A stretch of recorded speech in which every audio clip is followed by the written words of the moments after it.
Let me get set up here. I have a timer here to give you guys hope.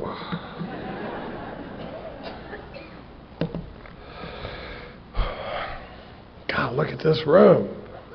Is this what you thought AA was going to look like? My name's Charlie Parker. I'm alcoholic. Boy, am I glad to be here. I want to thank anybody that had anything to do with putting this together, Jimmy and Mary Beth. But, you know, if you've ever been involved in anything like this, you know there's a lot of people that do a lot of work to get something like this to come together, and I think we ought to give them a hand.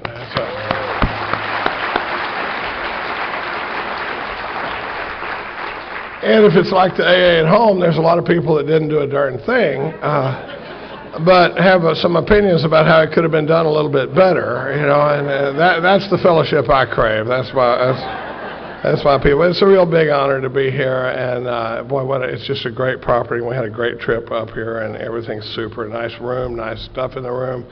Everything's great, and I'm here with my best friend and the best AA I know, my wife Katie. She'll be going tomorrow afternoon. Just wave at him, Katie. She's the one here in the looking forward to her talk. I think a lot of my sponsees are using me to get to Katie. One of my best sponsorship moves is, well, Bill called with a heavy one the other day, and I was talking to him, and I said, and I just held the phone out to Katie, and that's some of the most powerful work I've ever done. But my sobriety date is March 22nd of 1985, and for that I am truly grateful. This is a really kind of a sad part of the year for me. There's about a 5-month period where my wife has a year more than I do, so I'm really hoping we don't have a sobriety countdown tomorrow night. My sponsor is Myers R., and my sponsor before that was a man named Mark Houston. And I owe my life to Mark Houston and this program and the power of God as it was delivered to me through Mark Houston. And I'm going to probably talk about Mark some.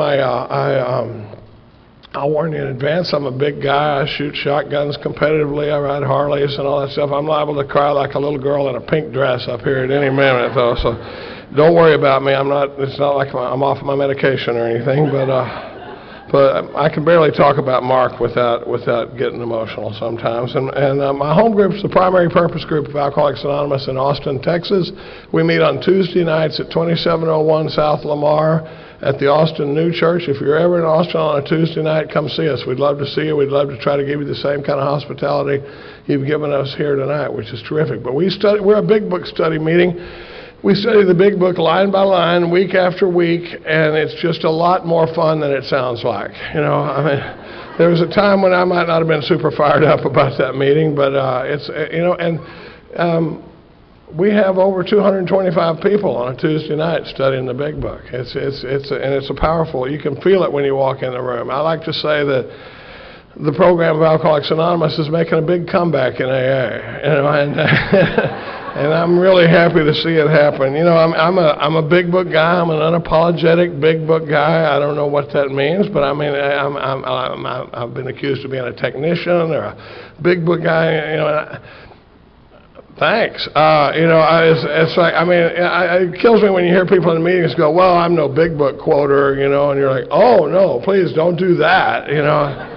We'd much rather hear your opinion, you know, or maybe we could talk about your divorce one more time, you know, but don't quote the big book. That'll run off the new guy, you know. But, you know, Mark used to say, you know, I definitely take a technical approach in a step study like this. And Mark used to say that giving me my current sponsor is a bookbinder, and all this is right here is a large print copy of the Big Book of Alcoholics Anonymous. It's one of my most prized possessions, and right there on the title page is the first promise in the Big Book. It says the story of how many thousands of men and women have recovered from alcoholism. And we're going to talk about some of that recovering thing. And, you know, it's funny. One of the things I see in Alcoholics Anonymous, when we talk about recovery, one of the things in AA that kills me is that whenever we form a firing squad in AA, we always form a circle. You know, so we have some of our best members picking each other off over whether it's sponsee or protege or twofold illness, threefold illness, recovered, recovering, and I'm like, I don't care what it is, but if you have a strong opinion about something, just ask yourself, where did that opinion come from, and is it consistent with the message out of our big book? And then rock on, do whatever you want with it, you know. But Mark used to say, handing me a copy of this book and expecting me to get it is like giving me a flight manual to an F-16 fighter jet and saying, and when you get through with this, Charlie, we've got one out in the parking lot. Try not to hurt yourself or anyone else while you're flying it. You know, it's like, I'm going to need a few pointers. You know, I'm going to need somebody to show me what's going on in this thing. But, you know, the other thing, we're going to talk about God a little bit tonight, but I mean, if all it was God, I mean, if we didn't need some technical instruction, this book would be 1 page long. You know, on page 1 it would say, God gets you sober, God keeps you sober, rock on. You know, but you know, it spends a little more time on some of that stuff. You know, I mean, what makes AA a big deal was 3 things coming together at the same time. It was an understanding of the problem with alcoholism. It was an understanding of a solution for that problem, and then a program of action that would bring the solution about. You know, and it's kind of like if my car wouldn't start, and say I don't know anything about cars, and I go, my car won't start, and Harold comes out and he says, oh, hey man, you left your headlights on, you got a dead battery, you know, and I'm like, oh, okay, now I understand what the problem is, right? But I ain't going anywhere, you know, because I need a solution. And then he says, well, you got to get some juice in that battery, because the battery turns the starter turns. And then, okay, well, good. Now I know what the solution is, but I don't know how to make it happen, you know. And then let's say Kent says, hold up, I got jumper cables in my trunk. Raise your hood. I'm going to pull up here. We'll put black on black, red on red. I'm going to rev the engine when I give you the signal. Turn it. Now I've got a program of action that'll bring about the solution to my problem. And those were the 3 things that came together that made Alcoholics Anonymous such a big deal, was an understanding of the problem, the solution, and the program of action. And it's beautifully laid out in our book, and it talks about it quite a bit. But we talk a lot about coming out of our own experience in this book, and it's a very powerful piece of Alcoholics Anonymous. Is I'm not talking theory, we're talking about our own experience. And it reminds me of a little joke that I like to tell. It's get the crowd warmed up a little bit, and some of you guys have probably heard this joke before, and some of you have probably heard me tell this joke before. But it's a good joke, and I like the way I tell it. So here it comes. And it's about this guy that's driving along this farm road one day, and he sees a sign on this gate post, and it says, talking dog for sale. And he can't stand it. He stops the car, and he goes up to the front porch, and he goes, so you got a talking dog for sale? And the guy goes, yeah, he's around back. And he wanders around back, and this old red hound dog's laying there, and he goes, so you can talk? And the dog says, well, I certainly can.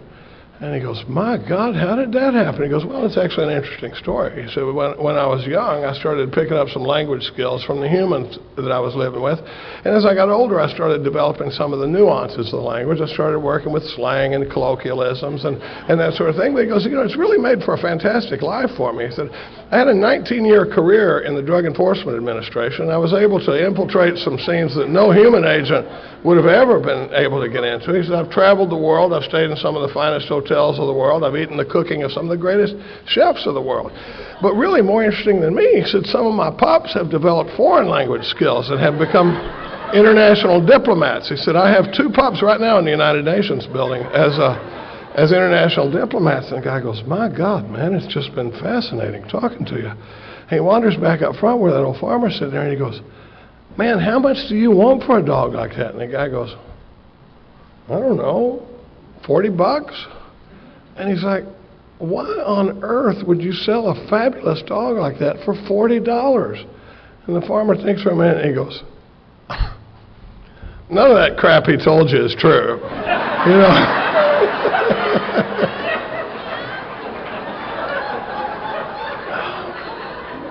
It's kind of like that around here, you know. I mean, it doesn't matter how good the story is if it's not my experience. I mean, drunks can smell BS from a mile away, and you know, but you know, there's a thing on page 18, on 23, and where it talks about this. It says, for a message to interest and hold an alcoholic, it must have depth and weight, you know. And so you can't come at me with just some little half-baked solution to this problem, you know. But it says, my job tonight is I'm to lay out the problem. I'm going to talk about the problem. I'm going to talk a little bit about the solution, and then you got some of my favorite people in the world that are going to get up here the rest of the weekend and talk about the program of action. And it's a powerful thing. This is a very special conference, a very special format of conference. But you know what we're going to do in step one is describe this hopeless state of mind and body that the book talks about. On page 20 it says, doubtless you are curious to discover how and why, in the face of expert opinion to the contrary, we have recovered from a hopeless condition of mind and body. When I sit down with the guy to do the first step, my first is you know, we talk about qualifying somebody, but my first step with the guy is to give him a fatal dose of alcoholism, a first step experience. And you know, because when we come in, one of the things that I've seen as universals is if coming in, if you gave every one of us a flag to wave when we first get to AA, everybody's flag would say the same thing. It would say, you don't understand. My case is different. You don't understand. My case is different. You know, because I mean, I don't know anybody that's ever come into the rooms of Alcoholics Anonymous and looked up at those steps on the wall and read them and gone, that ought to do it. You know, I mean, you look at that and you go, oh, you know, I can understand that for you lambs that might work, but if you understood how complicated and complex my situation is, you'd actually be a little bit embarrassed to be offering me your hinky little 12-step thing, you know. Yeah, but there's something that happens when I get smashed by this common peril that we're going to talk about. So what I'm trying to do is give this guy what I call a fatal dose of alcoholism. And I'm going to talk a little bit about Fred tonight. You know, I love Fred. I love Fred in the book. You know, he's the one that had the family and the job and the likable personality. I used to say I have a lot in common with Fred, except for the job and the kids and the likable personality and, you know, that sort of thing. But you know, it says because it says when they went to see Fred in the hospital, this is on page 42. It says they were laying out the problem for him, and they say they cited dozens of cases out of their own experience. Dozens of cases. This guy's flat on his back in the hospital, and they're giving him dozens of stories from their own experience about why would they do that? Why would they go to all the trouble to do that? And then right after that it says, this process snuffed out the last flicker of conviction that I could do the job myself. That's when we can do business, is when that last flicker of conviction that I can do the job myself work. Because, you know, some of the treatment centers I've been around, I'm not in the treatment business, but I've been around meetings, I've been around some treatment where they go, well, you know, you worked the first step getting here. Anybody ever heard that? I've heard them even say you worked the first 3 steps getting here. That wasn't my experience. That wasn't Dr. Bob's experience. It wasn't Fred's experience. It wasn't Jim's experience. You know, with Dr. Bob, it says, in the foreword to the second edition, it says he had repeatedly tried spiritual means to resolve his alcoholic dilemma, but had failed. He'd been in the Oxford movement for 2 years, and he knew he sensed that the spiritual solution would solve his problem, and he even had a program of action. You know, the Oxford movement had a 6-step issue, but he didn't understand the problem.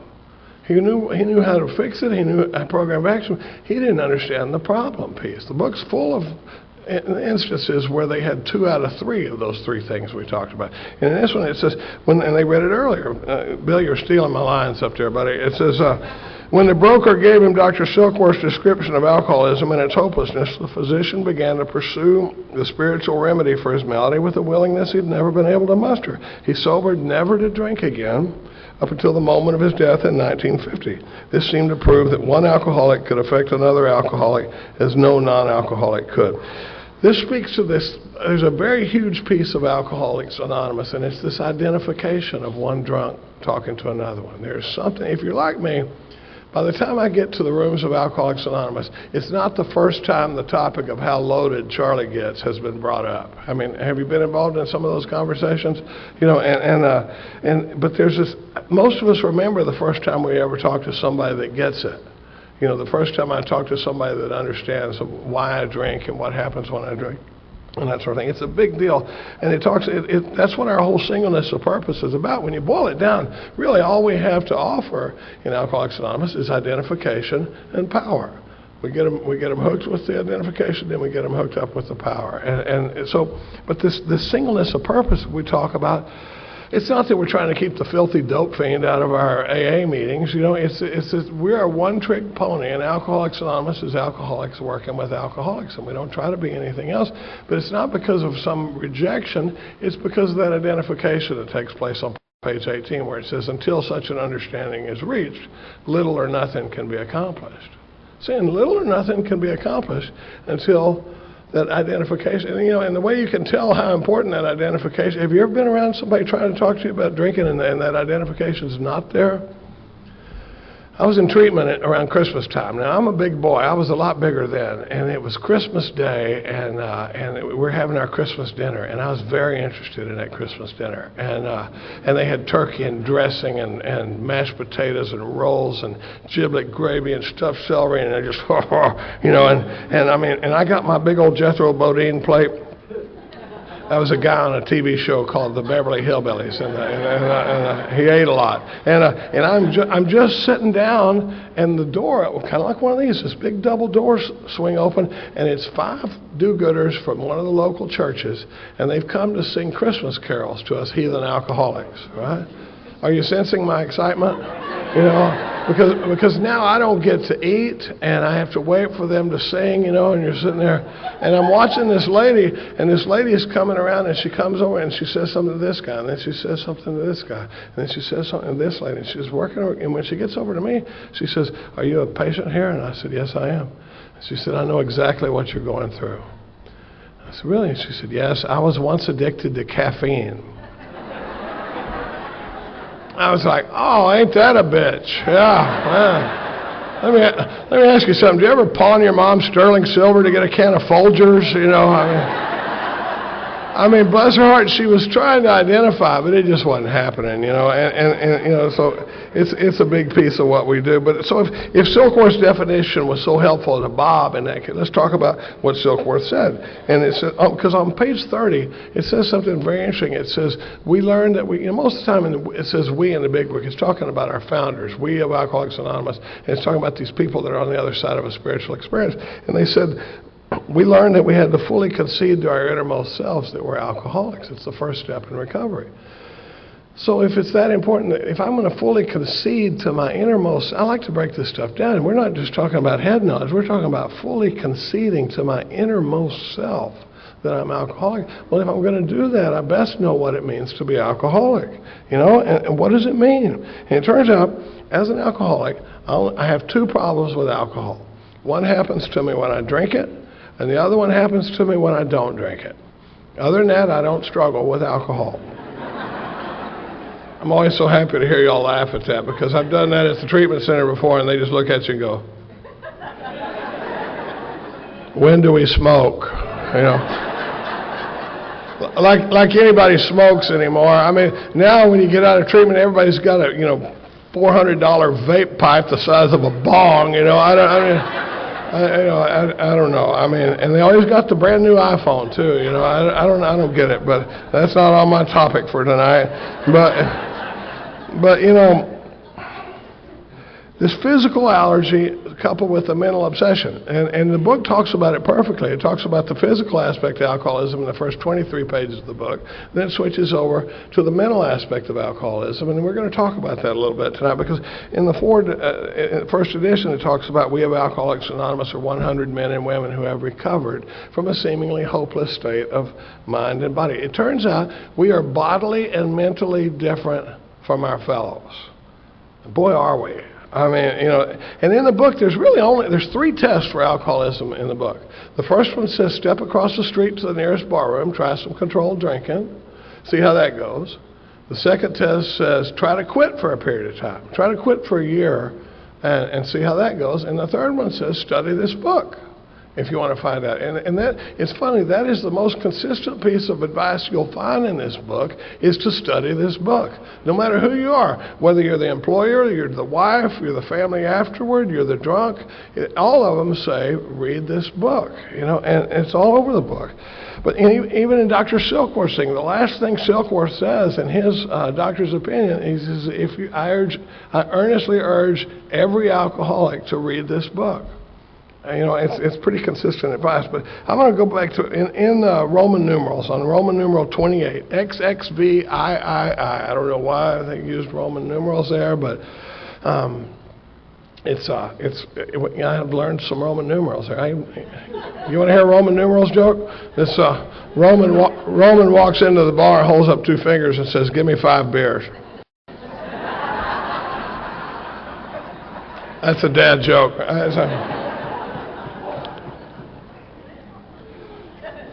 Where was I?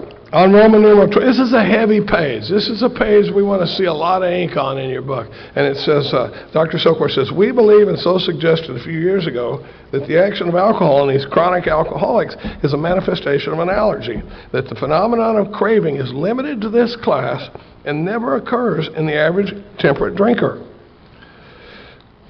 I like to break this down because this is strange language. This is not the language any of us used on our way to Alcoholics Anonymous. Nobody talked like this outside the rooms of Alcoholics Anonymous. And so when we break it down, it says that the action of alcohol in these chronic alcoholics is a manifestation of an allergy. So for allergy, we're just going to say that allergy is an abnormal physical reaction, something that happens that ain't regular. You know, like if me and this table right here all had a bushel of strawberries, and we all sit down and we start eating strawberries, and everybody's having a good time, we're talking and eating strawberries, but all of a sudden I start going, and then my windpipe starts swelling shut, and my eyes start swelling shut, and I fall out on the floor and have anaphylactic shock, and you have to call an ambulance, and they come give me the EpiPen, and you'd be going, this dude has an abnormal physical reaction to strawberries. And how does it, and manifest just means the way something presents itself, the way it shows up. So how does my allergy to strawberries manifest? Is in that swelling of the airways and that sort of thing. And phenomenon just means it's something that happens. We know it happens. We've seen it enough to know that it happens, but we don't really know why it happens. That's what makes it phenomenal, is it's something we don't really understand. But it says, in this statement, he confirms what we who have suffered alcoholic torture must believe, that the body of the alcoholic is quite as abnormal as the mind. It didn't satisfy us to be told that we could not control our drinking just because we were maladjusted to life, that we were in full flight from reality, or we were outright mental defectives. It's our battle cry right there, you know. You know, it says this topic of an allergy interests us. It explains many things that we haven't been able to explain up to now. You know, and you think about it, you know, sometimes I think in the rooms of Alcoholics Anonymous, if we're not careful, we get the idea that everybody out there knows about alcoholism, knows about AA, and they just don't want to do it. And the truth is, most of us don't have any idea what's going on with this thing before we get in the rooms of Alcoholics Anonymous. Think about, remember when you would promise your people, I'm never going to drink again, I'm never going to drink again, this is it, by God, I'm in business this time, and they look up and you're drinking or you're drunk, and they'd always ask you that question. They'd say, why'd you start drinking again? And we give them the only answer we got, which is what? That is music to my heart right there. I mean, I've said that in rooms as big as 6,500 people, and it's like a chorus in the rooms of Alcoholics Anonymous. We go, I don't know, God Almighty, I don't know, I don't know, I don't know, I don't know. It's just what I do, man. I hurt people that love me. I make promises that I don't keep. And by the time I get to the rooms of Alcoholics Anonymous, there's a part of me that's thinking, disease my butt, there is something bad wrong with me. Because I'm you know, you hear crap like, when the alcoholic's lips are moving, he's lying, and I'm making those promises with every fiber of my being, and we're going to talk about that. I should warn you before we get too far into the talk. I got a little ADD working up here, and I go off on bunny trails and tangent thought lines and stuff, and there will be times in the talk where I'll say, we're going to get back to that later. And what that means is this ain't the appropriate time in the talk to introduce that little chunk of information. But when I tell you we're coming back to it, we're probably not coming back. You know? I always get real excited when I actually circle back to one, you know. But where was I? So we're going to describe the allergy. You know, it says that the phenomenon of craving is limited to this class and never occurs in the average temperate drinker. Now, this phenomenon of craving is a funny thing, and it says, because we talked about how my allergy to strawberries manifests. How does my allergy to alcohol manifest? And it manifests in this craving. Now, the thing about this craving is it's sneaky, because I never knew that, I never thought I had triggered the phenomenon of craving. I used to drink at a lovely little place in East Dallas. I grew up in Dallas. We live in Austin now. But I grew up in Dallas. There's a little place called the Spillway Pub that I used to drink in. It was a great place. And I guarantee you, I never once walked into there and leaned up against the bar and went, "Oh, Bobby, Bobby, Bobby, Bobby. God almighty, the spiritual malady is on me today." And I had a beer on the way over here, and it has triggered a phenomenon of craving that is just kicking my, nobody talks like that. But I never thought I triggered the phenomenon of craving. I just thought I changed my mind. Right? You ever, the guys at work, they go, "Hey man, we're going to go have a couple of beers after work, shoot some pool. You want to go?" Yes, I do. Yes, I do. And then, some of those guys, next thing you know, they're going, "Hey man, I got to bounce. I told my wife I'd be home by 6:30. She's making spaghetti tonight." And I'm the one standing there going, "Spaghetti? No, go ahead, brother. I'm going to stay here and blow my whole paycheck, And the thing is, I think it's my idea, because maybe I said I'm just going to have 2, but it turns out 2 is a bad number. Maybe 7. Katie and I don't know what I'm going to talk about tonight. I can't wait to hear it. But Katie and I were at a sober house in Las Vegas one time, and there was this guy there that I just fell in love with, because he wasn't trying to be funny. He's in treatment, and we're talking about, this stuff, and he goes, "Man, sucks that I'm alcoholic." And we're like, hey, he goes, "I wish I wasn't alcoholic so I could drink all the time." Do you feel this guy? And he goes, I wish I could just have like 7 drinks, And I'm like, there it is. That is my man. 7, not 2, but 7 seems like a reasonable number, And he's sitting there thinking, God dang, all the luck, the one thing that I really like doing, that's what I got to be allergic to, It's like, why couldn't I be diabetic or I don't know, gluten intolerant or something, But no, it's got to be alcohol, It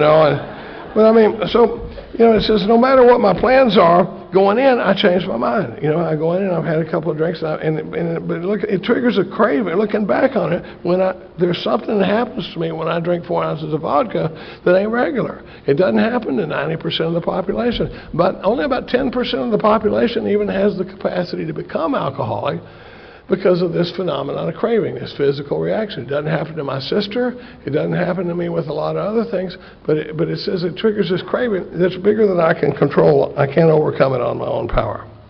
Well, Dr. Silkworth said something pretty heavy, and it's real easy to read past it in his opinion. He says there are many situations which arise out of the phenomenon of craving which cause men to make the ultimate sacrifice rather than continue to fight. I'm saying we've seen a lot of people that get so baffled. When one of us runs up against the absolute collapse of self-will, the ego will tell me you might as well kill yourself rather than live in a world that you're not in control of.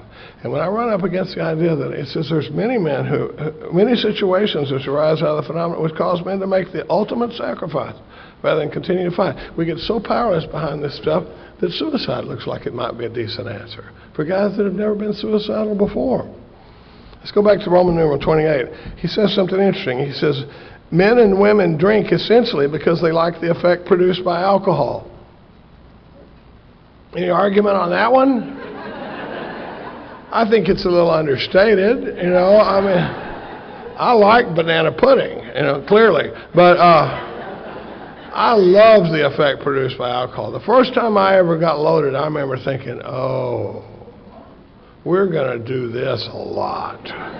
And from that day till I found the rooms of you people, drinking moved to the center of my life, and anything that got between me and drinking was going to get moved out of the way. And I didn't know that was the deal, but that was the deal. If a girlfriend says, if you don't stop drinking, I'm leaving, I'd be like, God dang, honey, I don't want you to leave. I like what we got, and I'll taper down. You know, I mean, I won't drink with those guys anymore. We'll take these certain things right off the table. But in my heart, I know if you're talking about nothing ever, bye. Because that's not an available option. You know, it never was the idea that I was just going to stop doing anything. We'd try to move it around, and it's just the sensation is so elusive. The quantities and the qualities of alcohol start moving around a little bit. It starts affecting me different on different drugs and that sort of thing. This is, while they admit it's injurious, I cannot after a time differentiate the truth from the false. One of the ways I can't differentiate the truth from the false is I'm the guy sitting in my 7th treatment center, and I think I'm fixing to get a handle on this thing. I'm thinking, if I ever get as lame as you guys, then I might try your hinky little 12-step stuff. But I mean, when I get out of here, I just need to tweak this deal. Tweak means something different now than it used to. But when I can manage this deal a little different, I'll do it better, you know, because I never think, and that's why we have to pound that step 1 experience so hard, you know. And it says, to them, their alcoholic life seems the only normal one. Here's one of my favorites.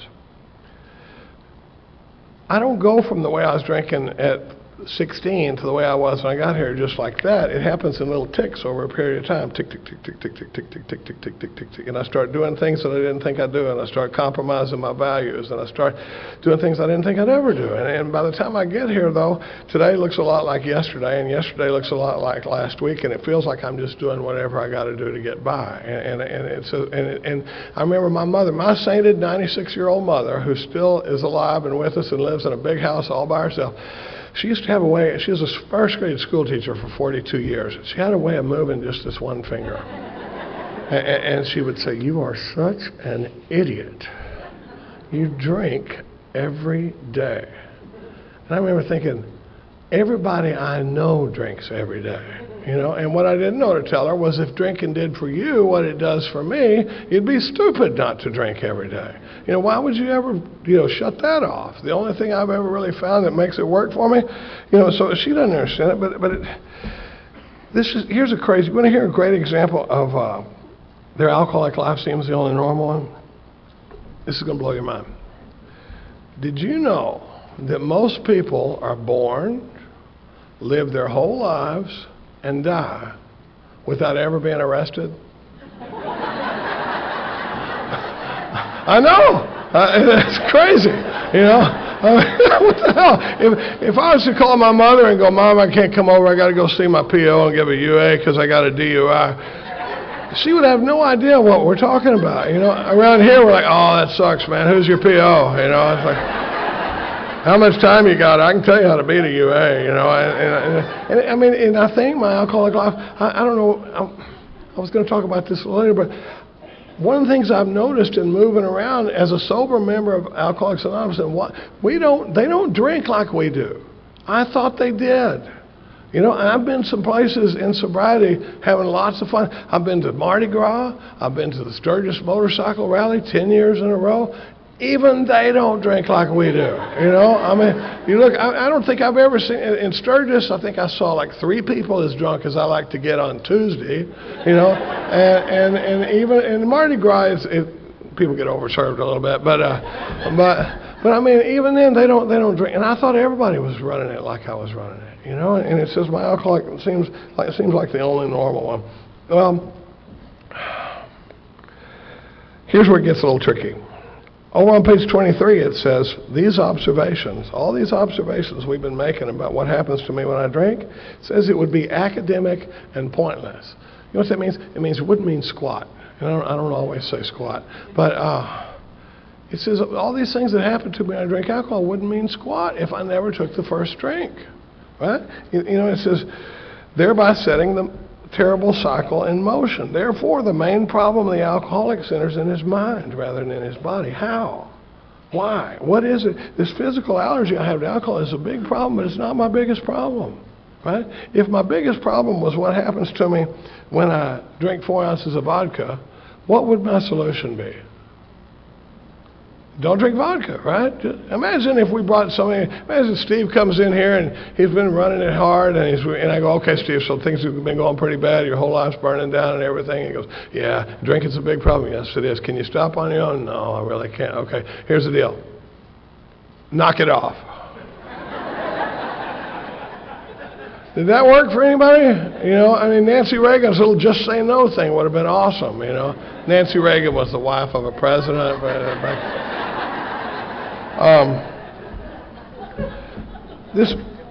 So back on Roman numeral 28 again, it talks about what happens when I don't drink alcohol. And it says, here's the thing, I don't get okay when I stop drinking. To my mother, it looks like he's a good boy when he's not drinking, but she doesn't know what I feel like when I'm not drinking. It says that I'm restless. I get a little restless, you know, just get a little jumpy. You know, I don't like the way my clothes are touching me. If I'm inside sitting down, it feels like I ought to be outside walking around. And if I'm outside walking around, it feels like I ought to be inside laying down. But wherever I'm at, that ain't it, you know. And I get a little restless, you know. And then it says I get irritable. Funny thing about irritable,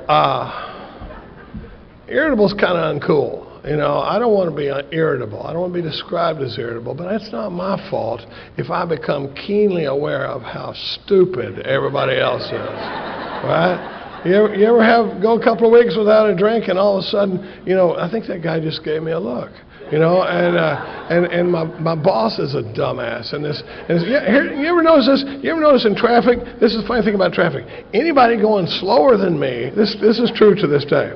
Anybody going slower than me is a moron, right? And anybody going faster than me is a maniac, right? So all eyes on me because I'm going the exact right speed all the time, you know, and I've said many times I like to form a really strong opinion based on a limited perspective, and I do it all the time, but I mean, it says I get irritable. I had a sponsee one time in Alabama. I love this boy, and he called me one time and he goes, he was serious, he's doing a 10th step, you know, and he goes, I got a little irritated at work today, and then I was irritated in traffic on the way home, and when I got home, my wife kind of irritated me a little bit, and he was just talking. It took a little longer than that to say it, but I said, you know, I hear you talking a lot about being irritated. And he goes, yeah. I said, you probably wouldn't like being described as irritable. He goes, no, I wouldn't.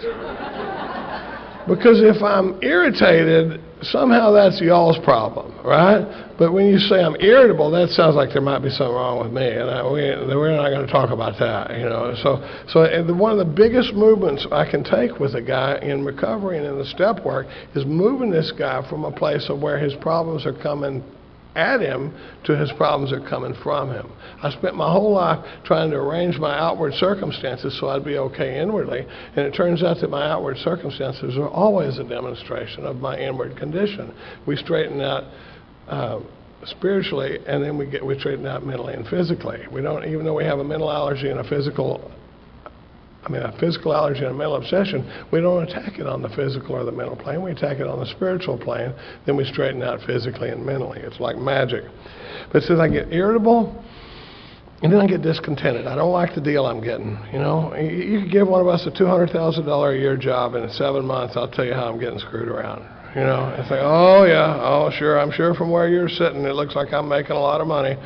But you ought to see how much they're making off of me, you know, and this Nimrod in the next cubicle makes $10,000 a year more than I do, and I have to do my job and his half of his, you know, and before long I got to quit, you know, and they can't understand how, well, unless I get restless, irritable, and discontented, unless what? Unless I can again experience the sense of ease and comfort which comes at once from taking a few drinks.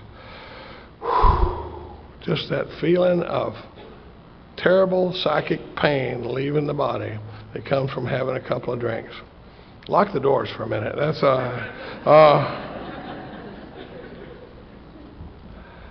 and here's the bad thing about it. It says drinks I see other people taking with impunity.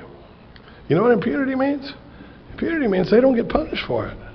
These guys, they get to go have a couple of drinks after work, and it doesn't cost them their job and their car and their house and their freedom and all the values they grew up with and their wife and half the furniture in their house. And they just get to go have a couple of drinks. And when I get restless, irritable, discontented long enough, I start wanting to know where's mine. How come he gets one and I don't? And before long, I need relief. And so it says this is all sober. My main problem wasn't that I couldn't stop drinking. I could stop drinking. I stopped drinking twice during a Dallas Cowboys game one time. You know, My problem was I couldn't stop starting. Every time and that's the thing, I didn't think about this for a long time. My problems don't go away when I stop drinking. And the thing I didn't think about for a long time is that every time I ever took that first drink, the drink that sends me off on another run, every time I ever took that first drink of a run, I was stone cold sober. I can't blame the first drink on being loaded. I make that decision stone cold sober because I get so flippin' uncomfortable sober. And so what happens is, it says, and you know, we're talking about the second part of alcoholism, this mental obsession. And so we talk about that we don't drink like they do. Well, the other thing I figured out is we don't think like they do either. You know, we are not normal. It's bad news, but we're just, you know, and the founders do this. There's a place on page 22 where it says, we know that while he stays away from drink, he reacts much like other men. Maybe not quite, but you know, but you know, but what's the difference between my allergy to alcohol and my allergy to strawberries? Well, here's the deal, this mental obsession thing. I'm also allergic to poison ivy. Anybody allergic to poison ivy? And you know the way it manifests. When you get in poison ivy, it breaks out in a rash and it itches like crazy. And if you scratch there and you scratch somewhere else, then it spreads over there. And that's the way my allergy to poison ivy manifests. Well, what's the difference between my allergy to poison ivy and my allergy to alcohol is that I have never in my young 62 years of life been out in the woods walking around and going, ho, ho, ho, ho, ho, ho. I think that's poison ivy, you know, and off comes my, just rolling it because I don't have this mental obsession around poison ivy. In fact, if you'll show me what it looks like, I'll stay out of it, you know. But it's a little different with alcohol because it may not work well, but it worked once, and you know, and when I get uncomfortable enough, I'll take another run at it, you know, and it says. On page 24, it says, the fact is that most alcoholics, for reasons yet obscure, have lost the power of choice in drink. My so-called willpower becomes practically non-existent. I am unable at certain times to bring into my consciousness with sufficient force the suffering and the memory of the suffering and humiliation of even a week or a month ago. I am without defense against the first drink. And that doesn't matter whether that's my suffering and humiliation or my family's suffering and humiliation. I can't call it to mind enough to keep me from taking that first drink. You know, and that's why it kills me whenever we have a new guy come in and everybody wants to start telling their war stories and all the terrible stuff that happened to him on the way. Like it's going to scare him into not drinking. When right there on page 24, it says even my own stuff won't keep me from taking it. It's not like I'm going to be in the liquor store one day and reach and go, oh, wait a minute, remember what happened to Harold? I don't want any of that. You know, it ain't going to happen, you know. It says I can't call it to mind with sufficient force. And what we're talking about is the loss of choice and control. When we talk about the loss of choice and control, I like to talk about a different little piece of my story. I was a big fan of pawn shops. Any other pawn shoppers here today? Okay, a couple. My God. Well, anyway. Liars. I loved everything about the pawn shops. I loved the purity of the equation. I loved the whole formula. There was so much about it that I just loved, because the one thing about the pawn shops is you just walk in there and you give them the deer rifle and they give you the money. And then you give them the shotgun and they give you the money. And you give them the sterling silver and they give you the money. And I mean, I don't ever remember a pawnbroker ever going, good God, man, what are you going to do with this money? You know, or weren't you just here this morning? You know, or something like that, you know. It's not like that. And the thing is, I always had a plan. And we alcoholics, we make some good plans. We really do. We make some plans that you could take over to the New York Business School and they'd look it over and go, that's a pretty solid plan. You know, I mean, that's a good plan. And our plans work right up till they quit working, you know. And so I had a plan that now, I should tell you before I go any further in the story that the other piece of it was I had a plan that you had 90 days to get everything out of the pawn shop, and you could kind of keep that ball rolling. But there was another piece of it. I didn't own very much stuff, so I was having to pawn stuff that didn't belong to me, and that puts a little extra heat on the equation, but I still had a plan. You know, we're going to get everything. I wasn't selling it. We're going to get it out before, so we had this other terrible cycle going on. But what happened for me was I'm a blackout drinker. And one time I pulled an insurance scam. I'm not going to say what it was. It could probably still work today. But I got enough money to go get everything out of the pawn shops. But I'm also going to stop by the Spillway Pub and settle my tab. It's the only place in Dallas that would let me run a $60 tab. And that was important. You know, this is 83, 84.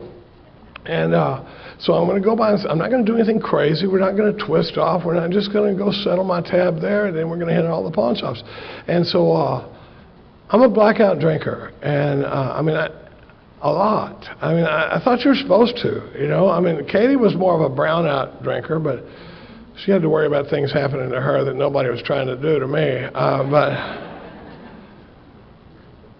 I blacked out a lot, but I didn't have many like this. I came out of a 5-day blackout. I had a lot of those blackouts where you don't remember the drive home and you can't remember exactly where you parked the car, or you look out the window, oh good, there's the car, and then you're like, why are there weeds in the bumper of the car? You know, so I had a lot of those, but this was 5 days, don't remember nothing. And when I came out of the blackout, I was sitting on the bed upstairs at my mother's house. I should tell you now, before we go any further, that I was so poorly treated as a child that I ran away from home for good at the age of 28. I'm serious. Never went back. It's not Katie's favorite part of my story. Katie likes to push them out of the nest and let them flap their wings on the way to the ground, you know. But I stayed home, you know. And it's funny because you know, Dr. Bob liked to tell jokes, and one of my favorite Dr. Bob jokes is not Katie's favorite Dr. Bob joke, but one of the ones it was these two guys that were talking about, and this guy's talking to one of his buddies about all the trouble that his son is, and he reminds me of my family because he said, and the guy he's talking to goes, well, I can tell you one thing, if that was my son, I'd kick his ass out. The other guy goes, I agree with you. If he was your son, I'd kick his ass out too. And, see, I think that's really funny. But that was kind of the way it was at my house, you know. But so I come out of this blackout. I'm sitting upstairs at my mother's house on the edge of the bed. I can still tell you everything about the room like it was just happening. And I'm sitting there on this bed. It's about 8 o'clock in the morning. And in this pocket in my blue jeans, I had $8. And in this other pocket, I still had all those pawn tickets. And we've all had those mornings where you're just going, oh, no. Oh, no.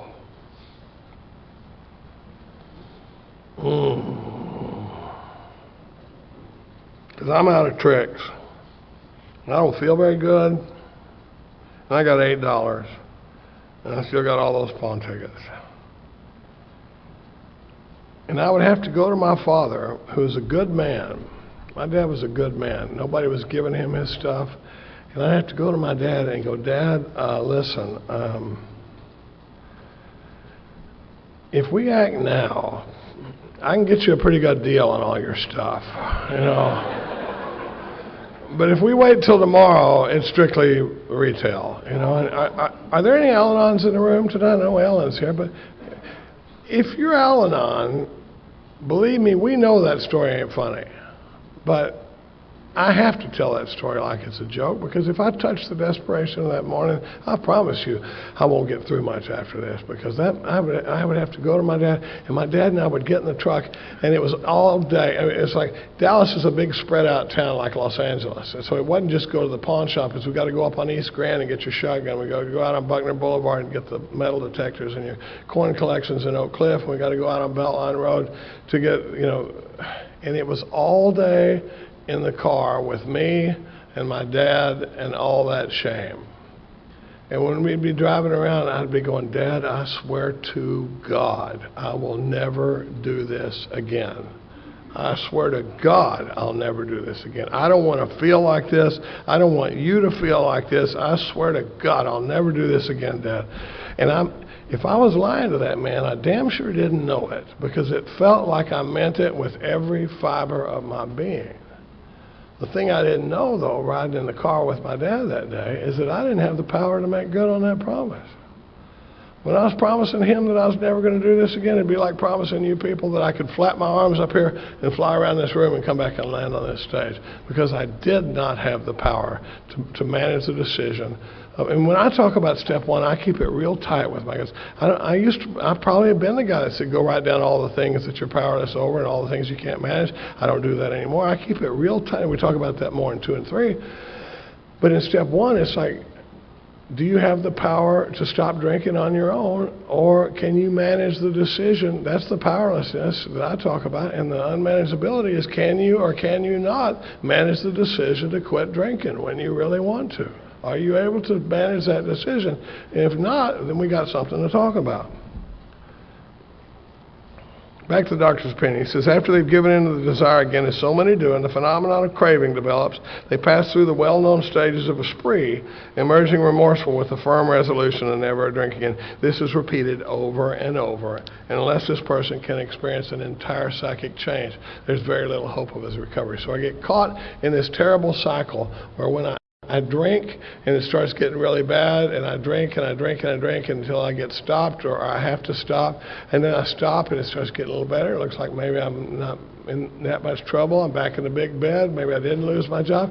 But after a while, I start getting uncomfortable again, and I need some relief. And when I need relief, I only know one thing to go to, and so until I eventually drink. So this terrible cycle that the book talks about is I drink until I have to stop, and then I stop until I have to drink. And I drink until I have to stop, and I stop until I have to drink. And if you're caught in that terrible cycle, believe me, there's a bottom below the bottom you know. I tell the guys I work with, don't ever say it can't get any worse. All that shows is a lack of imagination, you know, because you might look up in 3 years and go, God dang, I wish I'd quit back in 2019 when it was still going pretty good, you know, because it just goes down and down and down again. That's this hopeless condition of mind and body that talks about it. It says unless this person can experience an entire psychic change, there's very little hope of his recovery. The importance of step one drives everything. The importance, being able to break this down for a guy, when a guy comes in, you know, there was a time when if you'd have called me and said your brother was having trouble with booze, I would have said, well, have him meet me at a meeting, you know.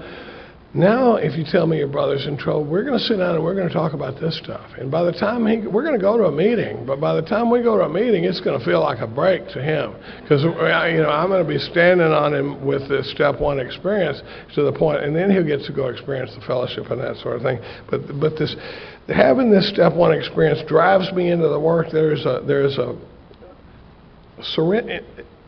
In the face of that collapse, there's a surrender that takes place, and strapped to that surrender is a willingness to go through the rest of the work that will drive me through the rest of the work. You know, and back to Dr. Bob, he says, painfully aware of being somehow abnormal, the man didn't fully realize what it meant to be alcoholic. Here's the thing with step one. We're not trying to convince you that you have a problem. We're trying to convince you that you don't have an answer. Most of us been knowing we've been having a problem for a while, but I wasn't convinced I didn't have an answer. When you understand the depth of what this powerless means, trying to stop alcoholism with willpower is like trying to stop a freight train with a volleyball net. It's just woefully insufficient, you know. And so I'm trying to transmit this step one experience, and it says, and when we get into step two now, over on page 28, it says, we in our turn, this is the founders saying when it came to their turn, they sought the same escape with the desperation of drowning men. You know what's good about working with drowning men? They don't ask a lot of questions, you know? I mean, there was a time when I thought, I need for you to tell me what we're going to do, what's it going to go like, what's it going to feel like while we're doing it, what's the end result going to be, and I thought it was really important that I approve of the whole process. But when I get crushed by this step one experience, all you're going to hear out of me is, okay, what do you want me to do? And the next thing you're going to hear me say is, okay, I did that.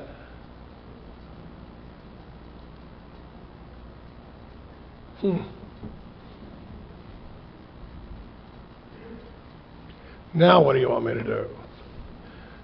God has just come right into the middle of that situation. On 34 it says, for those who are unable to drink moderately, the question is how to stop altogether.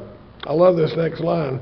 It says, we are assuming, of course, that the reader desires to stop. I guess there's people reading the big book that aren't trying to quit, but here's a heavy line. You know, when we start talking about this God thing, I mean,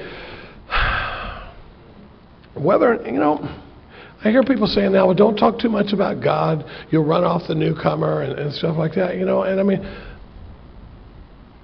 all we got to offer is identification and power. We wish we had a door number 3, you know, and we know that half the people that come into this fellowship aren't really down. I wasn't down with it. I wasn't trying to hear it, you know, but there's, you know, to say that talking about God is going to run off the newcomer. Hell, if we're going to compromise one of our basic tenets to keep from running off the newcomer, maybe we should lighten up on the not drinking part of it. You know, I mean, that runs off more newcomers than anything. You know, it's like, you know, just don't drink so much. You know, I mean, we're going to talk about God. It says it there. It means, of course, that we're going to talk about God. And, you know, and we hope you don't have a problem. We throw the gates wide open. You know, but it says whether or not we can quit on a non-spiritual basis depends upon the extent to which he's already lost the power to choose whether he'll drink or not.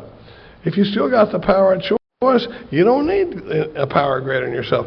But the thing about it is, why would I be interested in a power greater? Once I'm convinced that I got no shot, then this power gets really interesting. I don't know why I would give a flip about a power greater than myself if I still think my power is going to get the job done. But the moment that I become convinced that on my own power I got no shot, then this power starts getting a little more interesting. I start getting a little more flexible on it. You know, and you know, the book describes it about 5 different ways. It talks about it as a psychic change. It talks about it as a spiritual experience. It talks about a change of heart. It talks about a spiritual awakening, spiritual experience. It talks about a personality change sufficient to overcome drinking. But regardless of what we call it, something big has got to happen for a guy like me to go 34 days without drinking, much less 34 years.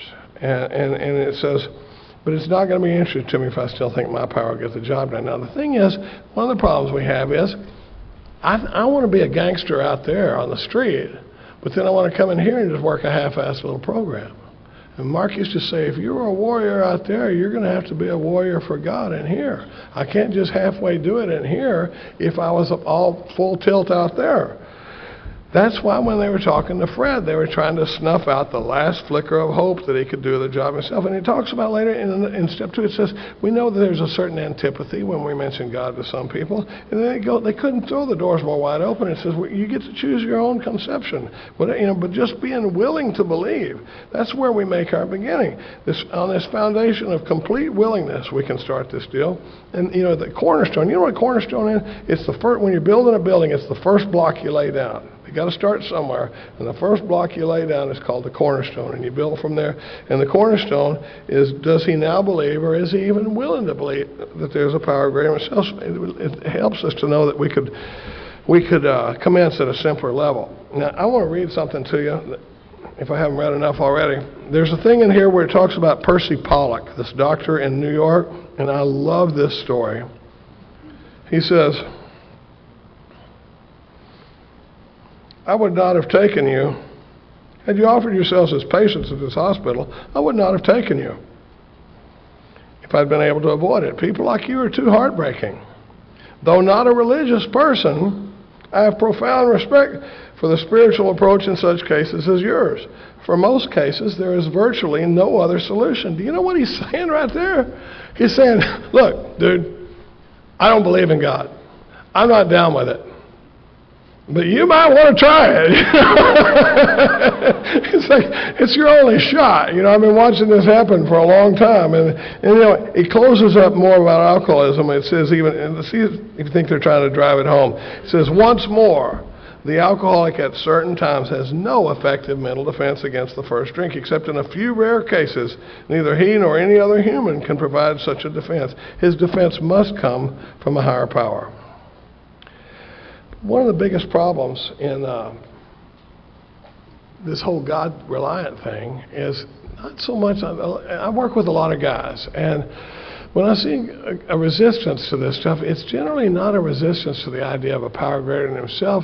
It's competition for the job. Because the biggest problem for a guy like me is I know at some level that if I give God control of my life, I'm not going to be running anymore. And that is not a small hurdle to overcome. You know, I mean, The collapse of self-will in one of us does not feel like, oh boy, I'm about to have a spiritual awakening. It feels about as secure as if I was free-falling backwards into black space. When you really run up against this second surrender in Alcoholics Anonymous, it's not a secure feeling. You know, it may not be going well, but I want to be running it. I want to tell you a story about my nephew. It's a great example of this wanting to run it. My nephew is a very smart young man, and I was out in San Francisco one time, and him and my daughter were in the back seat, and they were driving me nuts. And I said, look, guys, if you guys will just get along, I'll give you $20. Right? And just shut up and leave each other alone, and I'll give you $20. And they're like, okay, down, I'm in. And then I said, you two can split it. And my nephew goes, never mind, I don't want it. Because he thought he was getting the whole 20. And when I said, you two can split it, and I go, Philippe, you just worked it out from where you're getting $10 to where you're getting nothing. And he goes, yeah, but I get all the nothing.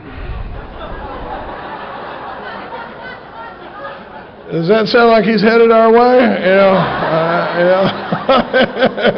It may be nothing, but I ain't splitting it with nobody. Back on page 13, Bill says, I was to test my thinking by the new God consciousness within. Thus, common sense becomes uncommon sense. Listen to this. I was to sit quietly when in doubt and ask for direction and strength. What if we really did this? What if we really did this stuff that Bill is talking about? It says I would have the elements of a way of living which answers all my problems. Belief in the power of God plus enough willingness, honesty, and humility to establish and maintain the new order of things were essential requirements. Sounds like what they were talking about back then. And it says simple, but not easy. A price had to be paid. This gift in 2 and 3, we earn it. And it says the price has to be paid is the destruction of self-centeredness. We're going to talk about that on pages 60 to 63. He said these are revolutionary and drastic proposals, but the moment he fully accepted them, the effect was electric. On page 14, he says, my friend also stressed the absolute necessity that I practice these principles in all my affairs. There's a thing on page 19 that blows my mind. I worked a program for a good while like the problem was alcohol, and there's a thing on page 19 where it says we feel the elimination of our drinking was but a beginning. A much more important demonstration of our principles lies before us in our respective homes, occupations, and affairs. I'm like, how can it be a more important demonstration of our principles than not drinking? I thought that was the whole deal. And it's saying the way we act at home, the way we act at work, the way out in the world is more important a demonstration of our principles than not drinking. Bring that up for a topic at the discussion meeting, you know. It says faith without works is dead. For if an alcoholic, you know, it's funny, there's quotation marks. Well, I'm not going there. They're quoting a little outside literature there in the big book. It says if an alcoholic failed to perfect and enlarge his spiritual life through work and self-sacrifice for others, he could not survive the certain trials and low spots ahead. Trouble's coming, and we need to be prepared for it in advance. We can't wait till the trouble hits and then say, you know, I'm going to get connected to God. We stay connected, we get unblocked. And it's going to talk about the deal we make with God in step 3, and then what we do is we get unblocked. It says we're going to rely on Him. Well, I can't. It says stay close to Him before me. I can't stay close to Him till I get close to Him, and I can't get close to Him when I'm blocked. So 4 through 9 is about getting me unblocked. 10 and 11 keeps me unblocked, and that's the way this deal rolls. And it says it gives me the elements that'll solve all of my problems. It says we can only clear the ground a bit. But here's the deal. Studying this stuff will not do the job. Reading this stuff, the thing is going to conferences, big book studies, stuff like that is great stuff, but it won't get the job done. What tends to happen is I get in an environment like this, and I get around the solution. I get around people that are in the solution, people that are talking about the solution. I get comfort from knowing that the solution is there available, and I get right up next to the solution for this whole weekend, and then I go home and I fall back into my life. The next thing you know, it's the kids and the job and the money and the things. And before long, I'm going, I was going to do that inventory. I was going to make that amends and that sort of thing.